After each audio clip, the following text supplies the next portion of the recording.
La mejor forma de predecir el futuro es crearlo. Una frase de Peter Drucker que nos recuerda que el cambio que queremos ver lo tenemos que hacer. En esta edición, Irving Vázquez, CEO de Fibra Eco, me platica sobre cómo crear un impacto positivo en el mundo con una empresa pública, profundizando en el mundo de la sustentabilidad y dejando atrás el mundo de la administración de dinero profesional. Todo gracias a compartir su visión y aprovechar su comunidad, algo que muchas veces se nos llega a olvidar. Esto es Rompiendo el Molde.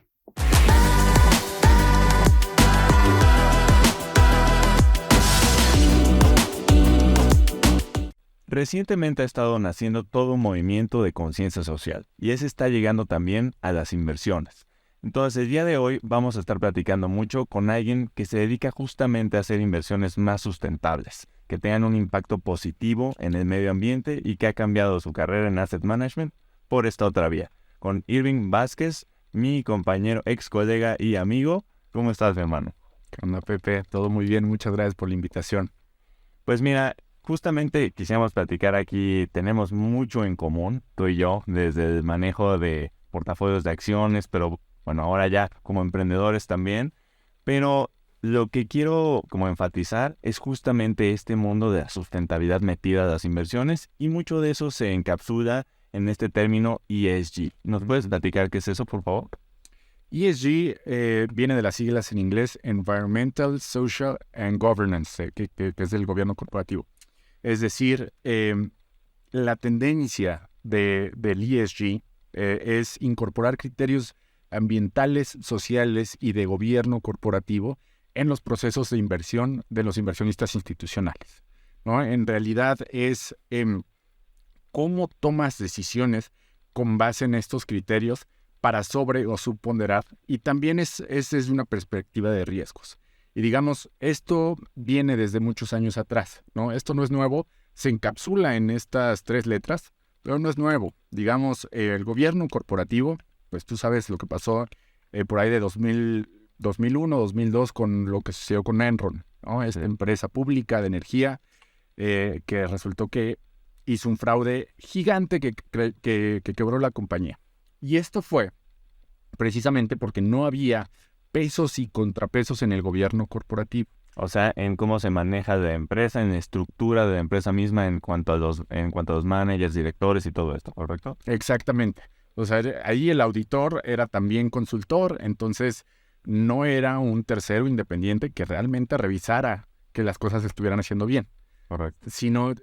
Y toda esa dinámica, pues bueno, generó que la gente pusiera atención en el gobierno corporativo. Vino la ley SOX, Sarbanes-Oxley, y ahí empezó la atención, digamos, en el gobierno corporativo. Y también, muchos inversionistas de gran talla como Warren Buffett mismo, lo que primero te dice para invertir es, fíjate en el management, ¿no? En que sean gente con integridad y todo esto. De alguna manera, como que los más grandes toman en cuenta esto, pero se hizo, digamos, como más mainstream, se le puso un cierto nombre, ¿no? Con esta dinámica del ESG.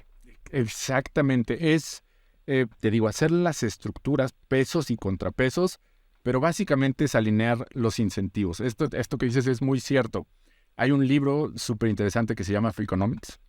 Buenísimo. Que te dice todo funciona derivado de los incentivos, ¿no? ¿Qué incentivos tiene la gente? Y eso te explica muchísimas cosas, cómo se comporta la gente, qué decisiones toma.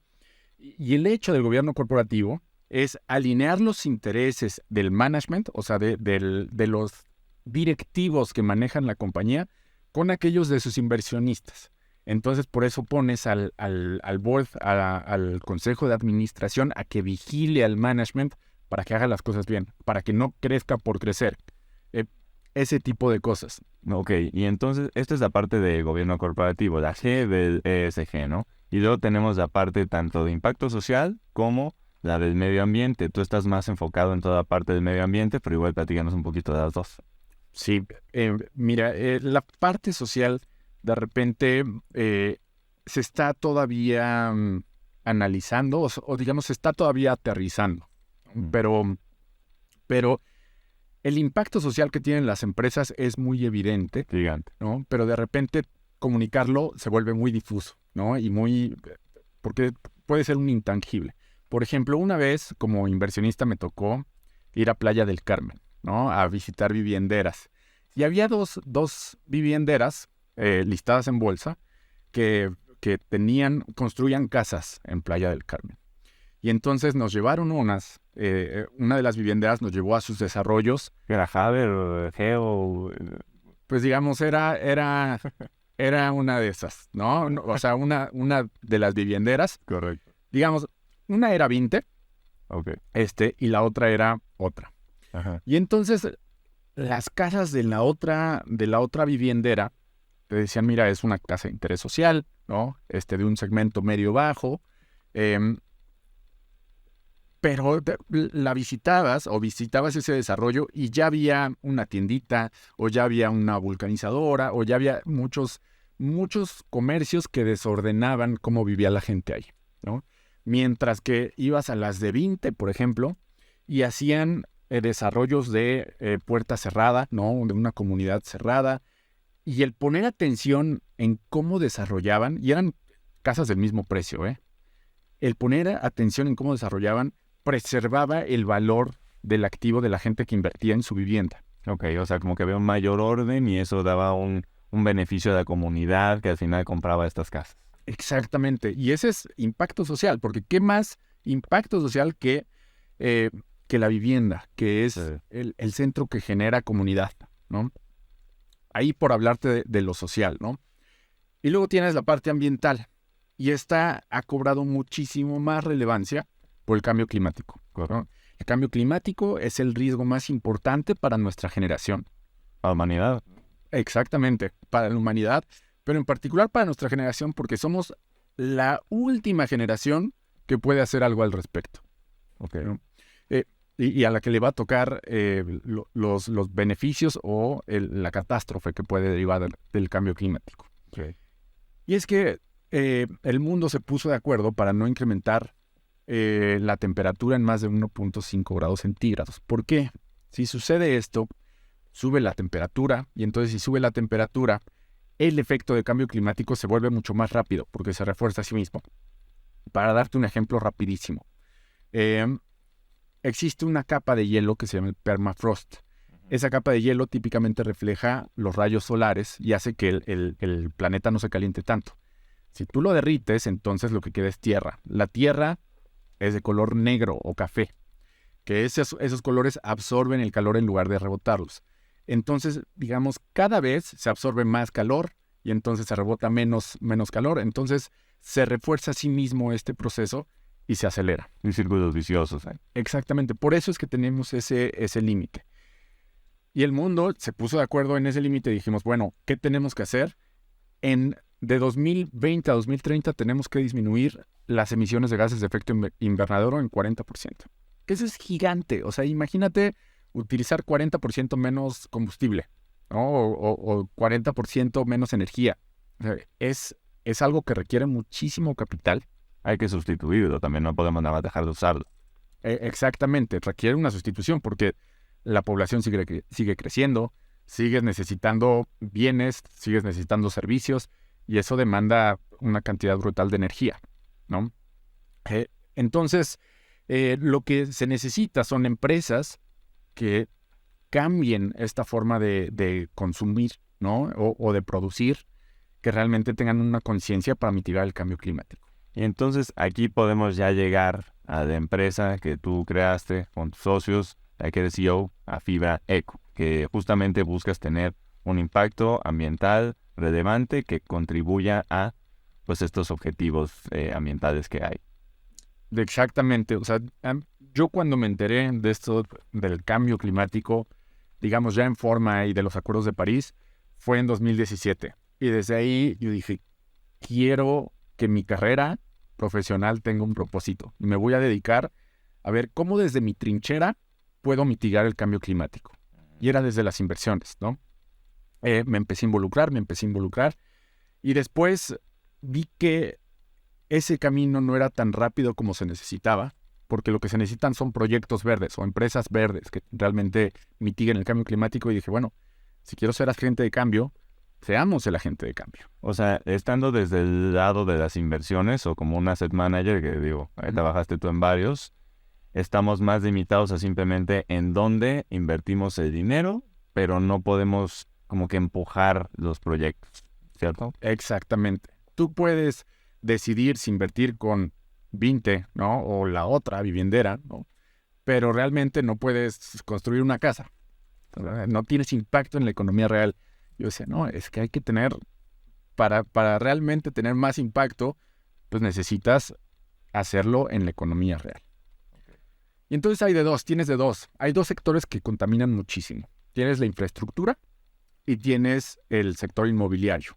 El sector inmobiliario contribuye con el 40% de los gases de efecto invernadero. 40%. 40%. No, entonces siempre escuchamos de las vacas o el petróleo, pero nunca del sector inmobiliario. Nunca había escuchado yo. Digamos, una parte es construcción, que la construcción es acero, que te traes de China, el cemento, que eso para hornear los contenidos del cemento, pues se necesita muchísima energía. Esa es una. Pero la otra es la operación del edificio, ¿no? Estas luces que tenemos, pues para que tengamos nosotros estas luces, todo el tiempo hay una turbina que está girando porque están quemando petróleo, o están quemando gas, o están quemando un combustible fósil, ¿no? Claro. Entonces, el sector inmobiliario era una gran oportunidad. Y también, cuando aprendí, ahí me puse a estudiar cómo son los edificios verdes respecto a los tradicionales, ¿no? ¿Cuál es la diferencia? ¿Cómo se mejoran? ¿Cómo se certifican? Y ahí, bueno, es donde creé un plan de negocios, ¿no? Y me rodeé de gente experta en edificios verdes que ha hecho esta transformación de los edificios. Y así es como empezó el proyecto. Es decir, oye, vamos a comprar edificios, ¿no? Que ya estén construidos, porque de nada, o digamos, el impacto es mucho mayor si tú agarras lo ya construido y lo mejoras, a construir uno nuevo que ya sea súper eficiente. Es como un carro. Un carro ahorita pues va a salir ya mucho más eficiente que un carro de hace 20 años. Claro. Pero los edificios van a estar aquí 80 o 100 años. Entonces, el IFC te dice que si tú quieres llegar a las metas climáticas, necesitas enverdecer del 3 al 5% de los edificios cada año, de aquí a 2050. Imagínate, de todos los edificios existentes. Wow. Ese es nuestro mercado. Y ese es nuestro propósito. Entonces, primero lo que dijimos es, ok, ¿cómo se enverdece un edificio? Creamos un equipo de expertas que ya han hecho esto con aeropuertos, con los hospitales, con oficinas, y creamos un plan de negocios. Y luego dijimos, bueno, ¿a través de qué vehículo? Podemos hacer un fondo privado, una empresa que construya o una fibra, ¿no? Igual, antes de pasar a lo de vehículo y todo esto, sí me interesa mucho como saber el proceso de hacer un edificio, de estos tantos que tienen que ser del 3 al 5%, hacer un edificio verde. ¿Cómo se hace? ¿Cuáles son las métricas? ¿Dónde se empieza y dónde se acaba? Digamos, primer paso es un análisis del edificio, ¿no? Le haces una auditoría energética, cómo están los consumos anteriores, y después van este equipo de expertos, ¿no? Donde hacen mediciones, donde ven áreas de oportunidad. O sea, puede ser, digamos, ven áreas de oportunidad. Ese es el segundo paso. Haces tu análisis. El tercer paso es eficiencias. Todo el mundo pensamos edificios verdes, paneles solares, ¿no? Pero la verdad es que ese es el último paso. Primero, lo que haces es ahorrar, ¿no? El kilowatt que más contamina es el que te estás gastando. A lo güey, digamos, ¿no? Que se está desperdiciando. Exactamente. Entonces, lo que tienes que hacer es hacer lo más eficiente posible tu edificio a través de varias estrategias. Número 1 puede ser iluminación. Esa es la más obvia y la que todo el mundo puede entender, ¿no? Si no tenías focos LED, pues le metes focos LED. Número 2, aire acondicionado, ¿no? Hay muchos edificios, o la mayoría de los edificios tienen aire acondicionado. Los edificios que no son vivienda, ¿no? Y en muchos lugares, pues tienes el aire acondicionado. Y si no tienes un aislamiento del edificio adecuado, ¿no? El aire acondicionado está marchando a tope, ¿no? Entonces, si tú le metes aislamiento, pues entonces el aire acondicionado gasta menos energía. Oye, independientemente de que se consume menos energía, también me imagino que tiene un ahorro en costo, eso en particular. Por supuesto. Pero ¿por qué no se hace? Es porque el que construye el edificio y lo va a vender a alguien, el que construye le interesa hacerlo lo más barato posible. Claro. Mientras que el que va a habitar ese edificio o lo va a operar, le interesa que sea lo más eficiente, ¿no? Para pagar menos. Pero entonces hay un conflicto de interés, porque el desarrollador dice, no le voy a... Lo que te cuesta construir verde es un 2% más, ¿no? Nada más 2%. Nada más 2%, de verdad. Con buen diseño cuesta 2% más. Pero por ahorrarse ese 2%, ¿no? Está sacrificando toda la vida del edificio para que no sea eficiente. Porque ese 2% definitivamente en ahorros de energía, que es uno de los más grandes de una casa, pero, o sea, lo recuperas en cuestión de hasta igual de meses, ¿no? Claro, o sea, puedes tener hasta 40% de ahorro de energía. Ajá. Eso es gigantesco. Y aparte en el contexto actual, digo, aquí en México no nos toca tanto, pero digamos en el mundo entero, o en Europa, que volaron más de 20 veces el ticket de electricidad, un impacto gigante. Es que lo que sucede es que aquí está subsidiada la energía, ¿no? Entonces, por eso no nos cuesta lo que cueste en realidad. Pero ese subsidio viene ¿de dónde? Viene de nuestros impuestos, viene del país. Entonces, en realidad nosotros estamos pagando ese sobreprecio, ¿no? Y ese ahorro, pues también va para el país. O sea, el gobierno debería de incentivar, desde mi opinión, a incentivar a ser más eficientes los edificios, porque eso le ahorra al gobierno propiamente recursos que puede utilizar para educación o para salud o qué sé yo, pero no para subsidiar la energía, ¿no? Entonces ese es el paso número 3, las eficiencias. Eficiencias. Y eso es tener determinación. O sea, ver, no sé, hay una tubería que está mal parchada y eso puede significar muchísimo en ahorros. O sea, son cuestiones que pueden ser muy tontas o cuestiones muy avanzadas como el cambio de todo el aislamiento de una nave industrial. O cosas tanto... Hay una anécdota que fuimos a Querétaro a ver naves industriales y había un parque nuevecito de naves industriales que son estas edificios grandotes de 10,000 metros cuadrados, pero pintadas de negro. O sea, que eso es un sauna. O sea, tú en ningún lugar para ahorro de eficiencias vas a pintar un edificio de negro porque el negro absorbe energía. Siempre se pinta de blanco porque es de fresco, ¿no? Exactamente, pero cuestiones que son de repente tan bobas, ¿no? Te pueden ahorrar. ¿Cuánto cuesta la pintura en un edificio, ¿no? Respecto al valor del edificio es nada. ¿Y cuánto te ahorras en energía? Entonces es tener la visión, la determinación, los conocimientos técnicos de nuestro equipo, y esas son las eficiencias. Y el último paso es paneles solares. ¿Por qué no cada edificio es una pequeña planta de generación de energía renovable? Esa es nuestra visión. Hay restricciones regulatorias y hay capacidades porque también hay cuestiones de sobrecarga de la red, etcétera, pero hay límites donde podemos jugar, ¿no? Donde podemos ir a ese límite para ir adelantando nuestra transición a que México sea una economía baja en carbono. Y ahí es donde le queremos tirar. Entonces, de los paneles solares, o sea, si tú dijeras, nos repartimos las eficiencias entre esto y esto y esto, la mayoría viene de qué? Porque todo me suena como que es algún tipo de eficiencia en energía, ¿no? Esa es la mayoría. Y luego dices, vienen los paneles solares, ahí ¿cómo termina siendo la repartición? ¿Qué termina siendo lo más importante? Digamos, para un 40% son eficiencias, ¿no? Y ya el resto, el 60%, es meter energía renovable, ¿no? Para hacer un edificio autosuficiente, o se llama net zero, ¿no? Que es un edificio que genera tanto o más energía de la que consume, ¿no? Hablando nada más en cuestiones energéticas. Ok, entonces esa es la meta de un edificio verde que sea net zero. Exactamente. Vale. Esa es la meta, eso a donde deberíamos de llegar. Y hay varias formas, ¿no? De que los paneles se hagan más eficientes también, o que las baterías se hagan más eficientes. O también otra solución sería que el gobierno invierta en energía renovable y que ya la fuente de energía de todos, digamos, de la CFE, sea totalmente renovable. Pero eso toma, por supuesto, tiempo y dinero, ¿no? Entonces es desde el sector privado, ¿cómo podemos dar pasos para adelantarnos a esa transición energética a la que tenemos que ir? Ajá. Y entonces, o sea, aquí ya pensando en que tenemos que hacer inversiones para la parte de paneles solares, para la parte de aislamiento, para la parte, o sea, todo ese tipo de cosas. ¿Cuál es el retorno que puede tener un edificio por los gastos que va a dejar de hacer en el futuro contra la inversión que tiene ahorita? O sea, más o menos cuál es el beneficio que tiene un edificio verde. Mira, estás hablando, los beneficios económicos son ahorro en costos, como tú dijiste, o ahorro en gastos.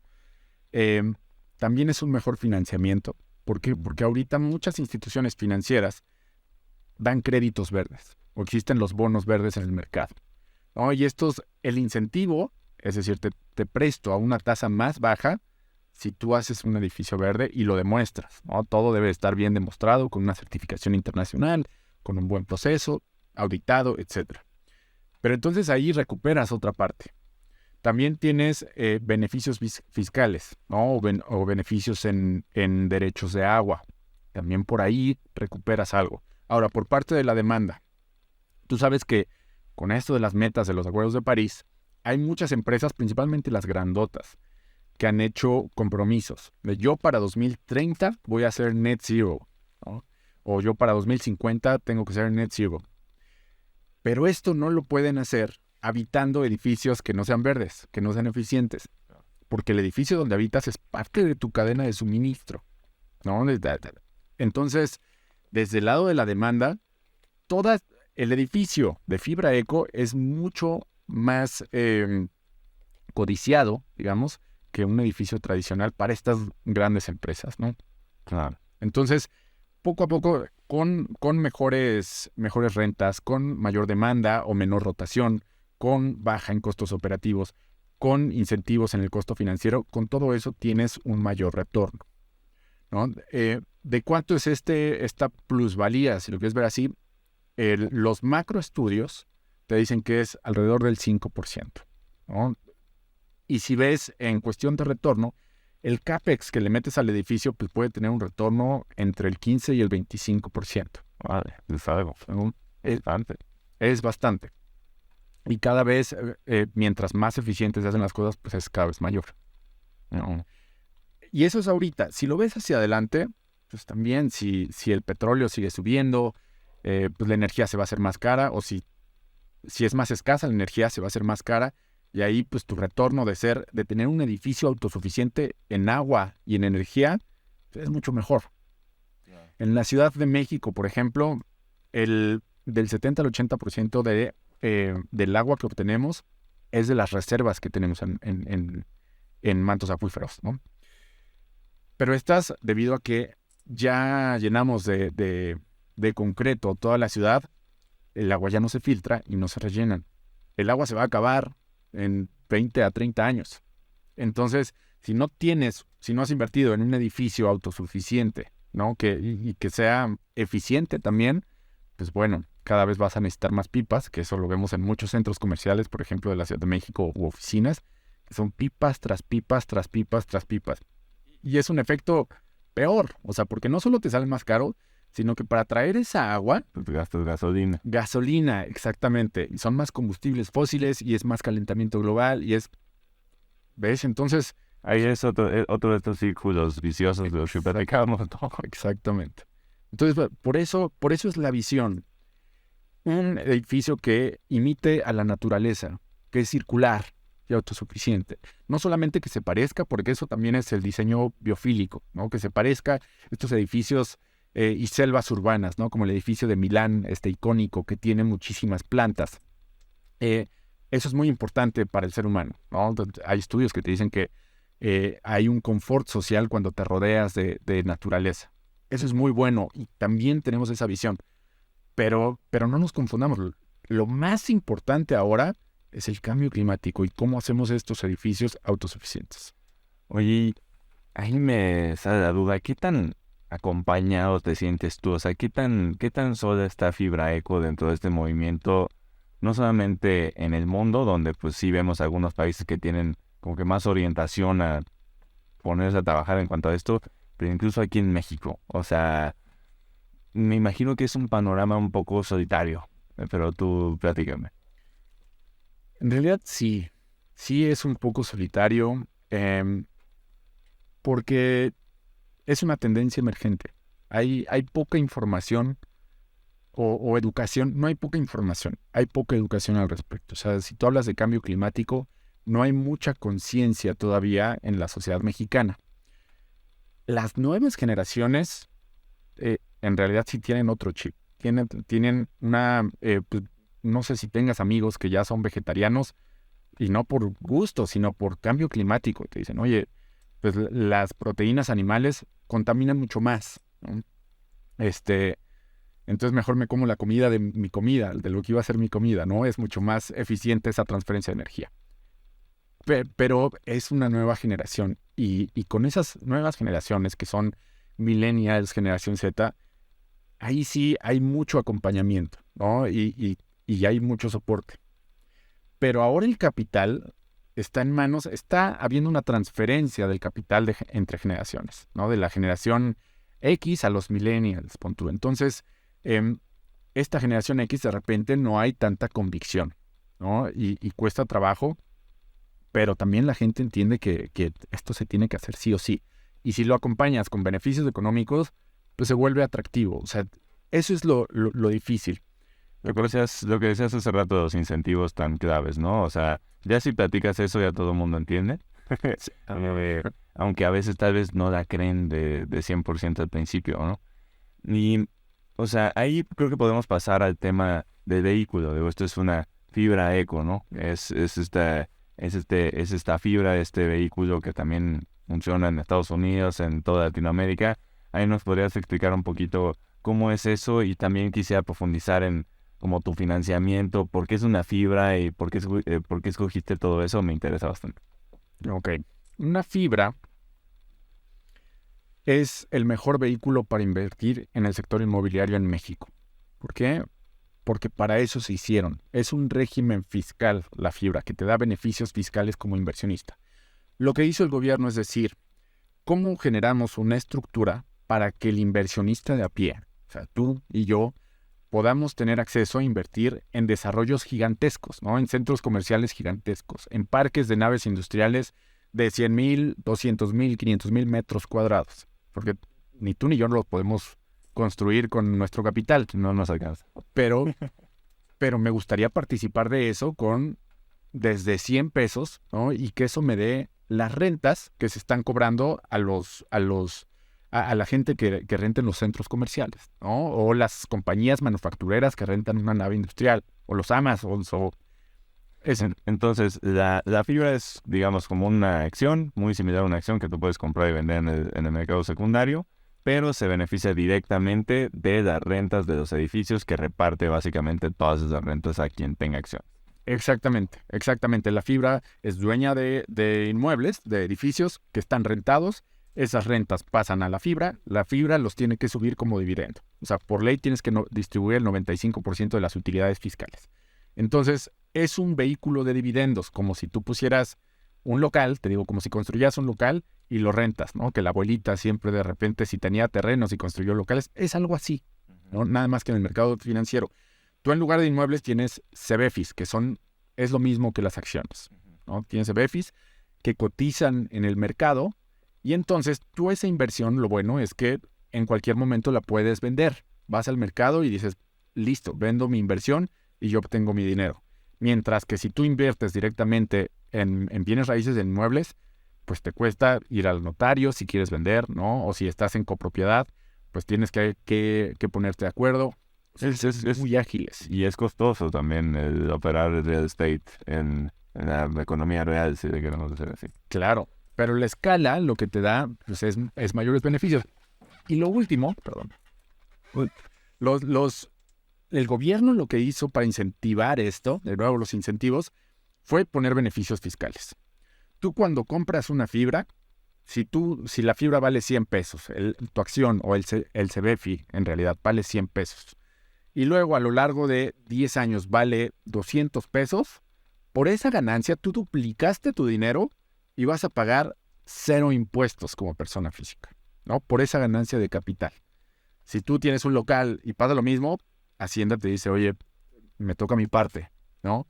Entonces, ese beneficio fiscal mejora muchísimo el perfil de los retornos para las personas físicas. Ok. Entonces, eso es una fibra. Por eso estoy convencido que es la mejor forma de invertir en real estate. Y entonces, la finalidad de Fibra Eco va a ser comprar edificios que no sean verdes, hacerlos verdes y luego rentarlos y de esas rentas entregarle a sus inversionistas. Exactamente. Digamos, tenemos un equipo de expertos que sabemos invertir bien, que eso es lo principal. Necesitas saber invertir bien. Vamos a comprar edificios que estén bien ubicados, bien construidos, pero que tengan áreas de oportunidad. Eso es invertir bien. Sabemos operar bien, ¿no? Tenemos gente que ha hecho esto durante 25 años en las empresas más grandes de real estate en México, ¿no? Saber operar es que las rentas se cobren bien, que factures bien, que reportes bien, que opere la empresa como un relojito, ¿no? Tenemos una estructura de las mejores que existen. ¿Por qué? Porque somos pocos, ¿no? No cobramos fees, que eso es otro de los vicios del real estate, sino tenemos nóminas como cualquier empresa, ¿no? Si creces 10 veces el portafolio, no crecen 10 veces la nómina. Entonces eso te genera una buena estructura. Y finalmente, compramos estos edificios para enverdecerlos, para tener un impacto en el medio ambiente, ¿no? Y de todo esto que hemos platicado. Claro. Oye, y digo, pensando en... Ahora hay muchas diferentes formas de levantar financiamiento, ¿no? Y por ahí están los datos en el mercado de VC. El año pasado fue un récord brutal, casi 5 billion se levantaron aquí en México, después de que hace 2 años se levantó apenas un poquito más de 1. Y bueno, como que pareció muy dinámico todo ese sector, mientras que igual y, digamos, los inversionistas más tradicionales de este tipo de vehículos, que pues pueden ser, pues aquí en el mercado mexicano los más importantes son los fondos de pensiones, las Afores, y fondos de inversión, que en realidad en México podríamos decir que de momento no hay mucho interés. Entonces, habían estas dos vías para buscar los financiamientos al final. Digo, no sé si el tema de ser una fibra te forza por ser de real estate a ir a este mercado más tradicional en vez de ir al VC, pero ahí quisiera como saber un poquito como tu perspectiva igual hacia atrás, lateral, no sé, en cuanto a la búsqueda de financiamiento, cómo ha sido, cómo pudo haber sido, qué es lo que ves ya ahora después de estar año y medio en esto. Es una excelente pregunta.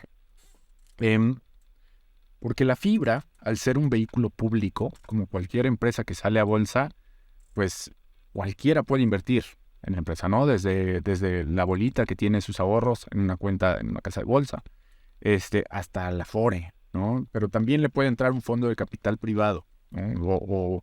O un family office, ¿no? Estas empresas que manejan el dinero de familias con muchos recursos. Entonces cualquiera puede entrarle. Pero bueno, tienes que dirigir tus esfuerzos para construir tu libro, ¿no? Entonces, ¿a dónde los diriges? ¿Quién es más probable que te invierta? Y digamos, existe un apetito natural de las Afores. ¿Por qué? ¿Por qué de las Afores? Típicamente, pues, NAREIT, que es la Asociación Nacional de Fibras en Estados Unidos, te recomienda una inversión en REITs de los fondos de pensiones como del 10%, más o menos de sus activos, ¿no? ¿Por qué? Porque son activos reales, que significa que te dan la inflación más la apreciación de capital, ¿no? Entonces, tú lo que necesitas es preservar el capital para tus pensionados, ¿no? Entonces, idealmente con inflación más un crecimiento. Entonces, de esa forma se empatan. También en plazo, el activo del real estate, pues, quedamos que dura 100 años, ¿no? Mientras que tus pensiones, pues también es un pasivo de largo plazo, también se empatan. Entonces, en muchas cuestiones, además de los beneficios fiscales que también aplican en las Afores, es un activo que es natural para las Afores. Y ahorita hablando de ese porcentaje, que te decía de NAREIT, dice que el 10%, en México están alrededor del 2.5 y 3% del tamaño de los activos. La inversión en fibras, ¿no? Entonces, ahí veíamos oportunidad de dirigirnos a las Afores. ¿Por qué? Porque las Afores crecen también sus activos al 12% anual. Cada año tienen 12% más dinero que tienen que invertir en algún lugar. En 2030 las Afores van a ser del tamaño de la economía completa mexicana. Exacto. Entonces, ¿dónde necesitas invertirlo? En buenos proyectos, en buenas empresas. Y dijimos, bueno, ¿qué tal si hacemos la mejor empresa de real estate y se las presentamos a las Afores? Creemos que es atractivo para las Afores. ¿Por qué? Porque también las Afores han estado buscando este tipo de vehículos verdes, ¿no? Lo han dicho una y otra vez en foros nacionales e internacionales que quieren ver vehículos verdes, ¿no? Además de vehículos de real estate, decíamos, bueno, empatamos, ¿no? Y finalmente, la cereza del pastel es, hagamos el mejor gobierno corporativo. Algo que le ha hecho muy mala fama a las fibras y que ha hecho que los precios de las fibras han caído consistentemente es que tienen muy malas estructuras, mal alineadas, lo que hablábamos, donde el equipo de administración se enriquece a costa de los inversionistas, ¿no? Con estructuras de fees, de comisiones. Yo te cobro más comisiones, con base en las rentas, ¿no? Independientemente si hago buenas inversiones o no. Entonces dijimos, bueno, ¿qué tal? Y hacemos una estructura totalmente del otro lado, ¿no? Donde las llaves del negocio las tenga el inversionista. Dijimos, bueno, las Afores. Ahora, eso es en lo que estamos ahora, porque son las que tienen el capital en México, pero también nos estamos dirigiendo a family offices, ¿no? Y donde estamos viendo mucho apetito es en el retail, ¿no? De la gente decirle, oye, ¿qué tal si tus ahorros, con una parte de tus ahorros, haciendo una diversificación de tu portafolio, invirtiendo en fibra eco, inviertes en un proyecto de impacto, ¿no? Que mitiga las emisiones de gases de efecto invernadero, que realmente estamos haciendo algo? Y justo dirigido a esta nueva generación que estábamos hablando hace rato, que pues le interesa más esto, ¿no? Aquí se ve como un beneficio directo. Exacto. Esa es la generación a la cual pues estamos dirigidos, digamos a todos, pero es la que más nos escucha. Oye, y digo, pensando, digamos, hagamos fibra eco, no fibra, sino VC Enterprise Eco. ¿No? O sea, si hubiera sido fondeada de esta otra manera. Hay algunas características, como ya dijiste, de real estate, del cobro de rentas, que igual no lo hacen tan atractivo para un VC. Más largo plazo, en lugar de un súper trancazo así tan rápido, es ir buscando así poco a poco una estabilidad. Pero, digo, tal vez pudo haber habido espacio de, a ver, yo voy a estar comprando edificios, haciendo los verdes, vendiendo edificios, comprando edificios, vendiendo los verdes, así como una mecánica más, no de rentar, sino de pura compra-venta. ¿Eso pudo haber sido otro diferente modelo o yo me ando tripeando? No, por supuesto que es un modelo que pudiera funcionar, pero también es un modelo de más riesgo, ¿no? ¿Por qué? Porque nosotros, digamos, en cuestión de retornos, lo que estamos estimando es poder dar retornos de largo plazo entre el 12 y el 14% anual. Consistente. Es una estrategia de bajo riesgo porque estamos comprando edificios que ya están estabilizados, que ya están rentados, hay que mejorarlos, pero ya está, ¿no? No tienes que sacar permisos de construcción, todo eso que hacen la construcción súper riesgosa, ¿no? Entonces esos son los retornos que nosotros planteamos. Mientras que si tú te vas a la otra estrategia, pues tú estás buscando retornos de 18 para arriba, pero es riesgo de construcción. Oye, el permiso del agua, a ver si te lo dan. El permiso de construcción, ya tuve esta bronca. Y entonces es otro tipo de riesgo, que está bien, pero nosotros le tiramos a, oye, ¿no? Algo estable, ¿no? Que tengas ahí certidumbre y que creemos que tiene mayor apetito para, digamos, o es más atractivo para los inversionistas a los cuales le tiramos. Claro. Entonces una decisión tomada 100% a través de que a quién estoy vendiendo, ¿no? Así es. Porque sí, igual como decías, de buscar de 18% para arriba, pero de lo que nunca nadie habla es que eso es simétrico, ¿no? O sea, exacto, está asociado con el riesgo. Asociado con el riesgo que te puede ir para abajo. Entonces sí, digo, me queda ahí un poquito más claro. Y bueno, después de esta carrera que ya tuviste, digo, pasaste por Pichardo, por HSBC, pasaste por Sura, ¿no? Y luego ahí ya tuviste esta chance de meterte más a ESG rumbo al final. Yo creo que ahí es donde te enamoraste y todo. Pero ¿hay algo que extrañes tú de esta industria de gestionar dinero? De gestionar dinero ajeno. Sí, por supuesto. O sea, es algo... Yo recuerdo cuando entré yo antes era consultor fiscal. Ajá. ¿No? Yo soy contador, contador financiero y empecé mi carrera como consultor fiscal porque me encantan los impuestos, ¿no? De forma estratégica. Pero yo después dije, bueno, me voy a ir a finanzas bursátiles y entré a Pichardo Asset Management, a manejar un fondo de 100 millones de dólares, ¿no? Y me acuerdo el primer día que yo vi a alguien levantar el teléfono y decir, compra 2 millones de dólares de América Móvil a tal precio y ya estás hecho, cerrado, bye. Dije, ¿cómo comprar? ¿Moviste 2 millones de dólares de verdad en esa llamada? Sí. Y dije, wow, qué cosa. Y tú sabes la adrenalina que se siente, ¿no? Poner tu primera operación es una adrenalina buenísima. Estás hiper informado en ese trabajo, porque tienes que estarlo. Nadie sabe la última noticia más que tú, ¿no? Todo, entiendes perfectamente lo que está pasando en China, lo que está pasando en India, el crecimiento de la población, cómo se están moviendo las industrias. Eso está padrísimo. Tienes el mejor acceso con las empresas. Escuchas a la gente más inteligente del país, ¿no? Ya sea de funcionarios de gobierno, empresarios, otros colegas, ¿no? Y aparte te pagan. O sea, Sí. es padrísimo ese trabajo, ¿no? Y es estresante, por supuesto, porque ahí la medición es diaria. Tú sabes cómo vas contra tu competencia. Tú sabes cómo vas contra el índice. Ni siquiera diario, ¿no? O sea, al final compras algo y en un segundo ya te puede estar cayendo, subiendo y ya te empieza a afectar la cabeza, ¿no? Sí, emocionalmente es difícil, pero eso es lo que extraño, ¿no? Y por supuesto la gente, ¿no? La gente es, digamos, la gente que he dejado en los equipos, he hecho excelentes amigos. Entonces, trabajar con gente igual, no solamente ultra informada, sino ultra capacitada. Tú sabes que la gente que trabaja en Asset Management estudia y estudia y estudia y estudia. Y en eso tenemos en común, en el CFA, ¿no? Sí. El trabajar con gente así lo hace muy fácil. Entonces, eso también yo te diría que lo extraño. Ok, y bueno, ¿en qué momento fue que dijiste ya, o sea, tomo la decisión y me brinco? Porque hay un punto en el cual se derrama ya el vaso, ¿no? O sea, muchas veces como que lo vamos pensando, lo vamos armando en nuestra cabeza, cómo va haciéndose como el próximo movimiento, pero ¿tuviste algún momento que dijeras, boom, ahí está, ya listo, me voy? Sí, por supuesto.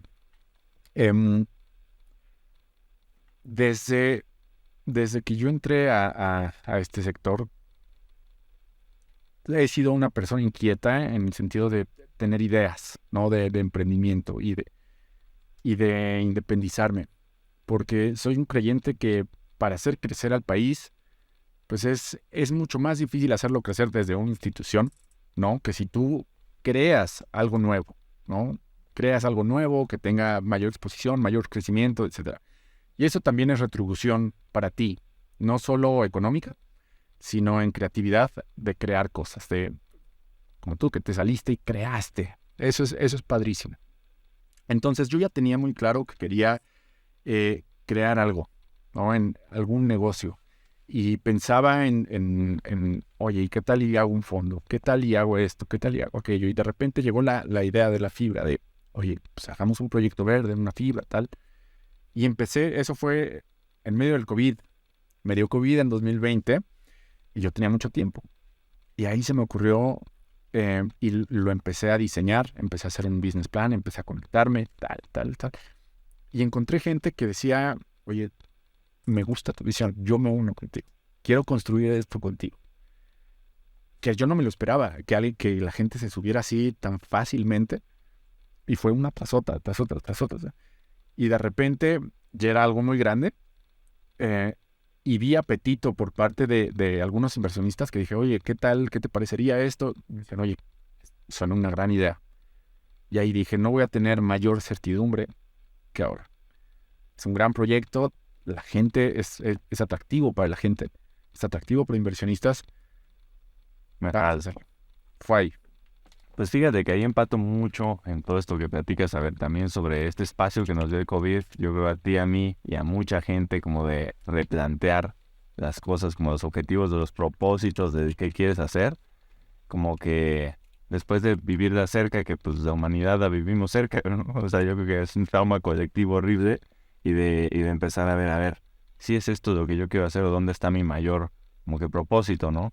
Y yo me salí sin tener nada armado. O sea, yo simplemente fue así, ya no quiero estar aquí porque quiero tener espacio para pensar. Pero tú tuviste esta, como que esta forma de crear una cierta comunidad y de hasta validar una idea que me parece súper interesante y súper importante, ¿no? De que al final, o sea, mucho le debemos lo que tenemos a la red de contactos que vamos haciendo. Al final te sales y tienes ya toda una red de contactos que no es lo mismo que si salieras hace 10 años de la universidad.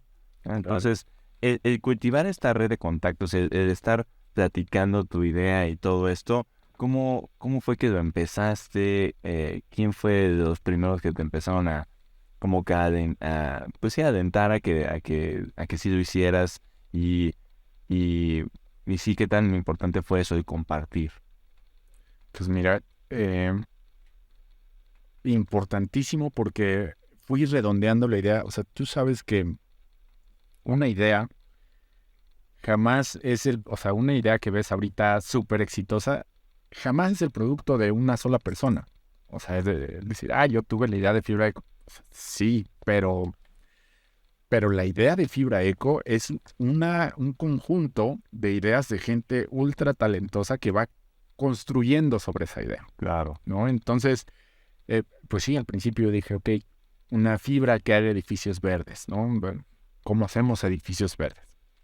Y de ahí contacté a Daniela Castro. Bueno, contacté a alguien del IFC de edificios verdes, ¿no? Experto en edificios verdes, y le dije, oye, preséntame a esta comunidad de expertos, los mejores en México que sepan de edificios verdes. Y de ahí llegué a Daniela Castro, la directora de Sustentabilidad y Desarrollo de la fibra. Le digo, oye, ¿cómo haces esto? Y empezamos así a platicar varias veces por semana. Como curiosidad intelectual, le decía, mira, yo estoy en Sura, en ESG, y quiero entenderlo, ¿no? Hasta que ya se la solté, le dije, mira, estoy pensando esta idea, no sé qué. Y me dijo, oye, me encanta y podemos hacerlo así, listo.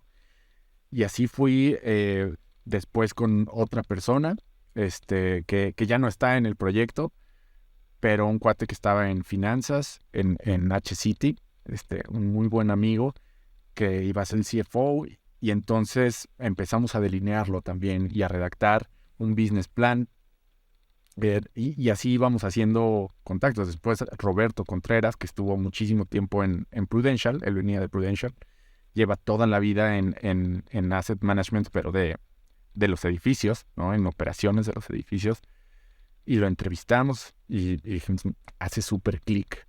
Y así fue uniéndose el equipo, ¿no? Y ya que tenía un equipo, Todo esto mientras seguías trabajando. O sea, usabas tus tiempos y tus espacios mismos para ir armando todo. es que fue la bendición del COVID. O sea, porque tú acababas 5 o 6 de la tarde y de ahí tienes hasta las 10 de la noche para hacer llamadas, y puedes tener 4 llamadas de 1 hora, ¿no? Mientras que antes era visitar y los trayectos y no sé qué. Aquí, o sea, podías hacerlo. Entonces, pues sí, utilizaba esos tiempos para generar el proyecto. Entonces digo, ahí es que ya rompiste el molde, te jalaste con esto y empieza así todo el proyecto. Y luego, ya en esta vida como emprendedor, a ver también para que pedotemos, porque digo, yo tengo ahí también ya un poquito más de un año de estar fuera. ¿Qué es lo más duro con lo que te has enfrentado en el día a día después de, pues, también te aventaste 10 años en la industria, ¿no? Sí. De 10 años de hacer este trabajo, de manejar miles de millones de dólares y de todo esto, regresar acá y estar ya como emprendedor. ¿Cuál dirías tú que es lo bueno, lo malo, lo difícil, lo fácil, lo chingón, lo que, o sea, cómo lo diferenciarías? Mira, yo creo, empezando por lo difícil, La primera es el rechazo. Manejar, asimilar y superar el rechazo. Eso lo tienes que hacer sí o sí cuando eres emprendedor. Cuando tú estás en una empresa como empleado, pues es como estar en el carrusel, ¿no? Esto no es mío, esto lo escuché. Y cuando te vas a emprender es irte del carrusel a la montaña rusa, ¿no? Entonces, en el carrusel nadie te dice, oye, no, ¿sabes qué? Estás loco. O no, no me late, no va a jalar. Porque estás en algo armado, ¿no? Y cuando estás como emprendedor, pues sí recibes muchos nos. No, ¿sabes qué? No. Uy, muchas gracias. Y te enteras, no, es que dice que estás loco. Así, o sea, ¿qué rayos estabas pensando, no? Em, ese, eh, ese rechazo se te va creciendo la piel, ¿no? Se te va ensanchando la piel. Y ya cualquier rechazo dices, bueno, pues no era para esta persona, para este inversionista, ¿no? O para tal. Y dices, bueno, siguiente, y siguiente, y siguiente. Entonces, eso es algo muy difícil que te toca hacer, pero bueno, que con el tiempo se vuelve fácil. Además de superar el rechazo, lo que tienes cuando emprendes es un sube y baja de emociones. El mismo día es euforia y depresión porque alguien te dijo que no, un inversionista, y luego euforia otra vez porque te salió algo, o sea, pero todo el tiempo estás así, ¿no? Tienes buenas y malas noticias, muy buenas y muy malas, ¿no? Que eso cuando estás en un empleo pues no sucede. Tienes un día malo o muchos buenos, pero no es así. Todo es más estable. Yo sí diría, empato mucho. O sea, igual en el trabajo también hay días buenos y malos, pero no de este nivel como de cataclismo total o de wow, esta súper oportunidad. Como que la distribución de eventos se hace más extrema, ¿no? Y el impacto en tu misma forma de estar a gusto o no, también es muy grande. Sí. Necesitas desde meditar, hacer ejercicio, o sea, de verdad, o sea, porque si no se vuelve muy difícil manejar las emociones. Y yo creo que lo que más me ha gustado es volcar mi creatividad en un proyecto, ¿no? En crear, o sea, porque todo esto lo estamos creando, estamos innovando. O sea, nadie se le había ocurrido antes hacer retrofits de edificios verdes como una estrategia, ¿no? De negocio. Había quien lo hacía como, pues este edificio de repente, para las fibras, ¿no? Eso, por ejemplo, crear ese modelo de negocio, crear una forma de hacer la fibra distinta, ¿no? Primero nosotros levantamos el dinero y vamos a comprar los activos. Estamos innovando en cómo se crean las fibras. Nadie pensaba que así se podía crear una fibra. Eso es a nivel macro, pero a nivel micro, ¿cómo haces tu empresa? ¿Cómo quieres que sea la cultura empresarial? ¿Quieres que sea flexible o tiesa? ¿Quieres que sea jerárquica u horizontal? ¿No? Y en ese sentido, pues te permite cambiar muchas cosas que quizás a lo largo de 10 y tantos años de carrera, que decías, ¿por qué las cosas se hacen así? ¿No? Yo me acuerdo en HSBC, decía, venía un cliente o venía una junta importante y ponte la corbata. Y decía, ¿por qué? O sea, ya las corbatas son como los bastones, ¿no? Y los sombreros se van a dejar de usar. Monóculo. Exacto. Y aquí haces las cosas como mejor te parecen, ¿no? Eso también es muy padre, esa libertad. Entonces, el proceso creativo, también empato muchísimo, no sabes cómo, también en cuanto a lo que hago hoy en día, que es asesorar a empresas, ¿no? Básicamente ayudarles a que crezcan, a que sean más rentables, a obtener el dinero que necesitan y a hacer los eventos corporativos, ¿no? Levantar capital o hacer M&As, todo eso.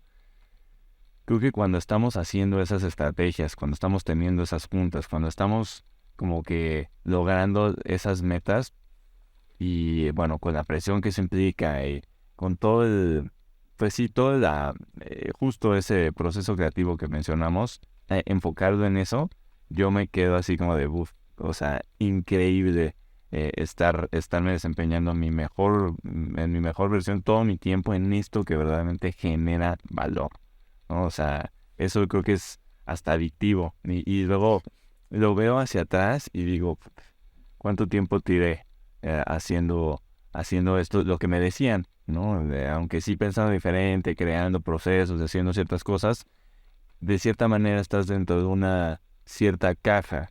Y tampoco podemos decir que estás perdiendo el tiempo porque, pues al final, ahí aprendí todo lo que necesitaba para poder hacer lo que estoy haciendo ahorita. Entonces, creo que nos vamos dando cuenta cómo todo va a ir dando, ¿no? Y todo va, el proceso que tienes que vivir es el de simplemente conectar dos puntos. Y el que sabe conectar dos puntos es el que va a sobrevivir a que llegue la inteligencia artificial y todo eso, ¿no? Que eso es básicamente lo que no puede hacer. Claro, pero sí necesitas, o sea, y pensando en lo que dices, sí necesitas el molde, ¿no? Para luego salirte de él, pero... Luego romperlo. Exacto, pero necesitas conocimientos, necesitas estructura, cómo trabajar, que de repente, no sé, escuchas los startups de gente, no sé, yo estaba escuchando la otra vez a Simón de Rappi, ¿no? O a los que crearon PayPal y fue saliendo de la carrera, se aventaban sin haber tenido experiencia y decían, yo voy a hacer una empresa. O sea, que eso jala. Creo que no hay todavía tanto de eso en México, sino que primero te agarras una estructura de cómo aprender a trabajar y ya después eso lo modificas, ¿no? Y te sales y lo haces a tu forma y tal, pero como que dices, necesito una formación. Digo, creo que es lo más sonado esto de dejo de escuela o me salgo de la escuela y me pongo a hacer algo, pero también es lo más raro. Incluso en muchos estudios también hay como a ver, de edad normal de un founder es más de 30 años y que sí tengan cierta cantidad de experiencia y que pues aparte ya hay un equipo, por lo menos 3 personas, o sea, no es tan one man show acá, todo el mundo, todo puede este güey, ni nada, ¿no? Sí, no, por supuesto. O sea, esa experiencia, em, creo que no estaría aquí para nada de no haber tenido toda esa experiencia y conocimientos, ¿no? Que ahora aplicamos de forma creativa para hacer algo nuevo e innovador. Oye, ahorita en uno de los cosas mencionabas y creo que es que verdaderamente yo también de algo que me he dado cuenta es el poder de la red y también, o sea, es como me arrepiento de estando también viendo hacia mis tiempos en la universidad y así, que yo me dedicaba 100% a estudiar.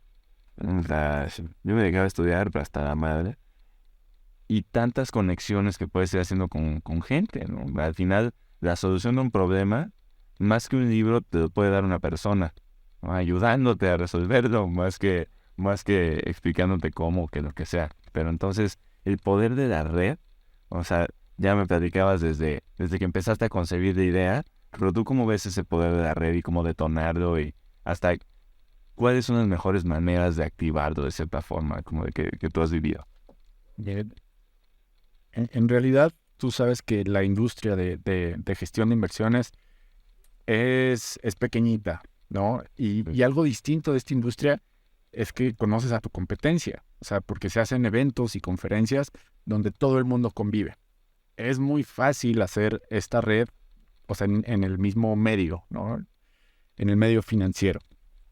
Pero digamos, para todos los que nos escuchan que son de otro tipo de industrias, eh, yo creo que una herramienta poderosísima es LinkedIn, ¿no? Que mucha gente de repente bueno, no mucha gente, pero lo que me ha sucedido es que de repente me escriben por LinkedIn de, oye, pues yo estoy en tal cosa y quisiera establecer una relación.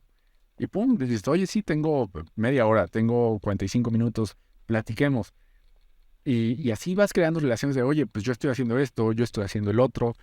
Y así vas haciendo clic, clic, clic. O sea, LinkedIn me parece una red espectacular para formar ese tipo de conexiones. Y lo que yo diría es, siempre, siempre, siempre trata de buscarlas. Porque si te encierras a la gente de tu área o de tu empresa, pues oye, ¿qué tal? Y ya no te gusta la empresa. No que se acabe el trabajo en tu empresa, sino que ¿qué tal? Ya no te gusta.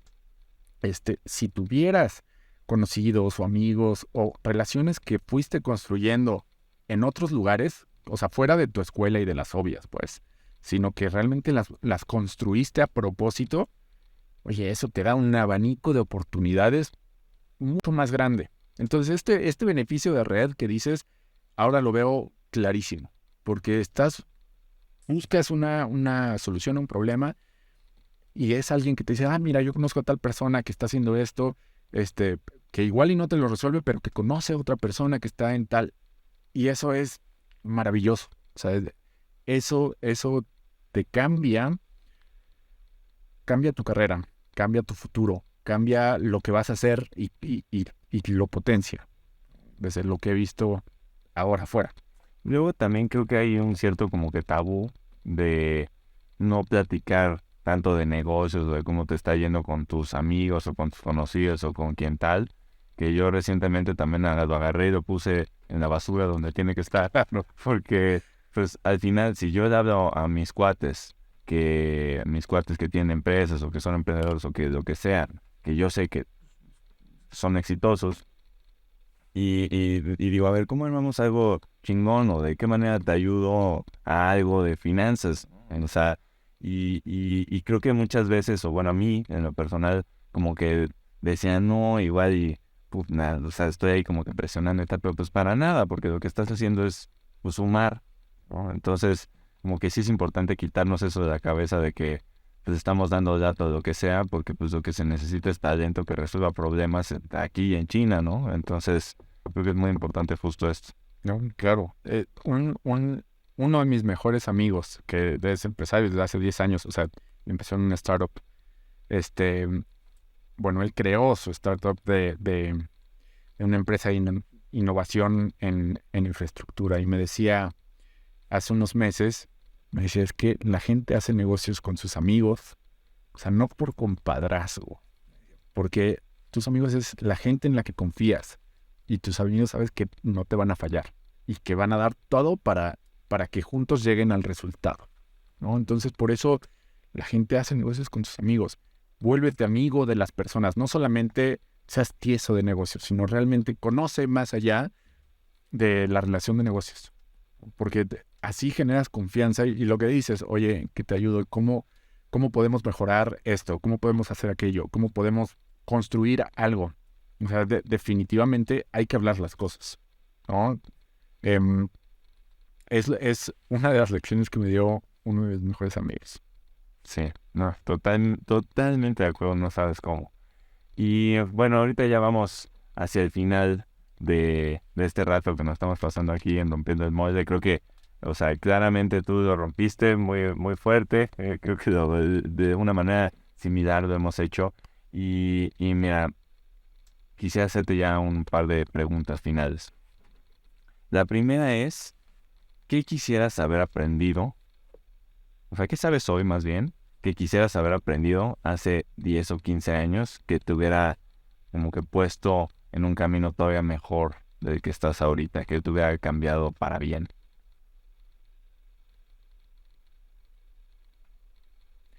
Creo que esa que dices, relaciónate. Me he dado cuenta, mucho depende de tus relaciones. Y las relaciones, como decía, típicamente son las obvias. La gente que te tocó en la escuela, que te caían bien. O sea, no a los que perseguiste, no a los que perseguiste construir, sino fue, pues me cayó bien y listo, ¿no?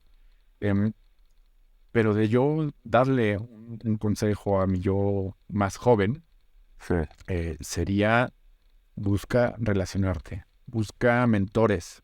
O sea, ahora la gente que está en mi comité técnico, que es como el Consejo de Administración de la Fibra, es gente que me orienta y que me crece. Nuestros socios de FOIMBRA, pues es gente que te crece, que te potencia. Entonces, busca mentores, busca pares, busca gente arriba que te aconseje. No dejes de buscar, porque si no te vas a quedar en tu molde, en tu burbuja, y es difícil crecer a partir de ahí. Todos lo vivimos, ¿no? O cuánta gente dice, es que no crezco en mi trabajo. Oye, ¿qué estás haciendo fuera de lo que todo el mundo hace? ¿No? Y creo que eso de las relaciones, el tocar puertas, de, oye, ¿cómo ves esta industria? Quiero aprender de esta industria, quiero aprender de aquello. Y así te vas haciendo amigo. Creo que eso poca gente lo hace. Y la que lo hace, he conocido gente que es experta en relaciones públicas y en construir, en conectar también, porque no es solo como yo lo hago, ¿no? Sino gente que te conecta a su red y ve a esa gente que te conecta, tú fácilmente la conectas, porque es como, oye, este cuate me conectó desinteresadamente, yo voy a hacer lo mismo por él, Claro, claro. ¿no? O sea, es un efecto que se multiplica con la gente. Creo que ese es, yo creo, de la gente que más admiro yo, son justo ese tipo de personas que saben llegar y justo conectan a todo mundo pues, para generar algo. Dices, ¿tú qué ganas? No, pues yo conecto, pero por eso están muy conectados. O sea, al final sí tiene un beneficio, pero en el inmediato tiene cero. Y está el número de Bacon, famoso, ¿no? Que estás a unos cuantos telefonazos de llegar al presidente o a la persona que tú quieras.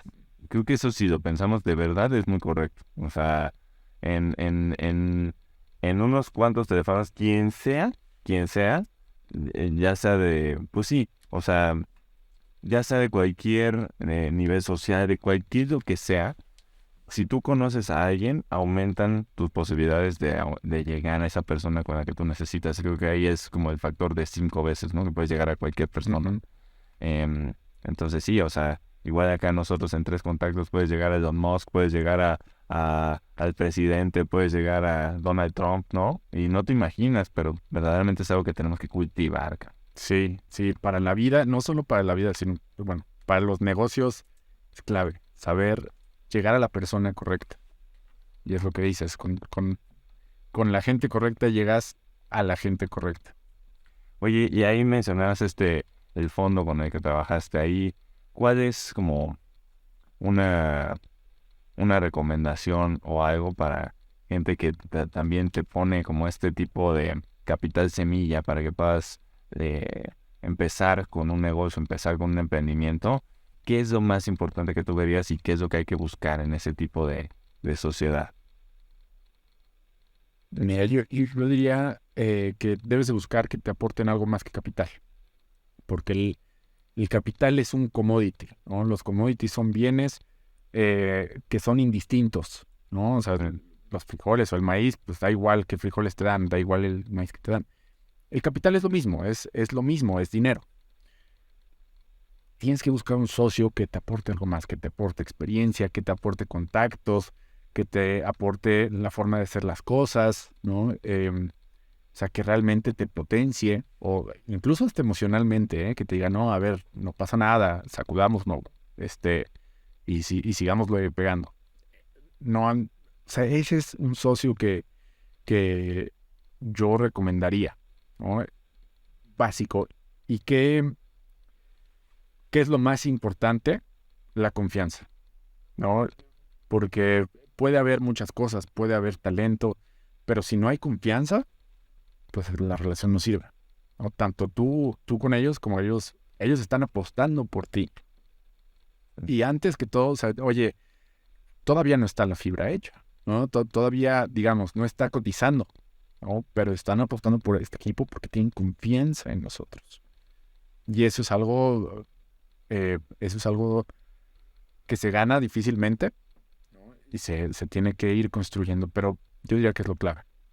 Buenísimo. Y ya por último,